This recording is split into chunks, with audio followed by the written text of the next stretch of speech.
Taking a look at uranium and groundwater quality in western New York in 2006, we're looking at USGS Science for a Changing World. Now we can see they've done a lot of information. They looked at a lot of different compounds, Lake Erie, Lake Ontario. We can see the map here, the study area. We can also see the population and water supply.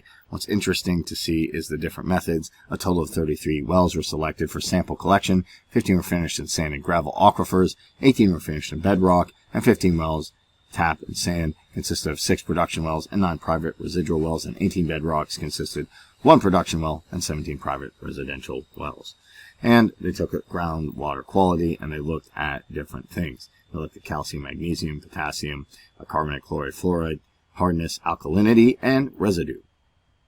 Also took a look at nutrients like ammonia, nitrate, and orthophosphate, and trace elements. And this is the interesting part.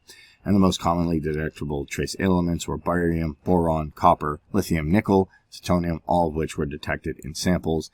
And there were the highest concentrations of barium, boron, lithium, manganese, and zirconium will range from 21.7, and the MCL for barium was not exceeded. Boron concentrations range from 12 to 2,430 per liter, and aluminum was detected in 21 of 33 samples. And we can also find the information right here with radon as well, uranium, and uranium itself was detected in 26 samples, not exceeded the MCL, but the MCLs for antimony, beryllium, cadmium, chromium, selenium, and silver, and SMCLs for copper and zinc were not exceeded. Mercury was not detected in any sample. Radon 222 was detected in every sample, and concentrations range from 40 to 2,160. The proposed MCL for radon in drinking water was exceeded in 24 samples. So there is some issues, but the proposed AMCL for 4,000 PCLs was not exceeded. An AMCL is proposed allowable concentration of radon in drinking water supplies, where programs have been implemented to address the health risks of radon in indoor air. But none of the 33 well sites sampled in the study had such implementation. The proposed MCL and AMCL for radon under review have not been adopted by the EPA. They also checked for pesticides here and detected that 14 of the 33 wells, non-concentrations exceeded the MCLs, bacteria as well, and total coliform detected in 12 samples as well. And these bacteria were detected in 4 samples from sand and gravel aquifers.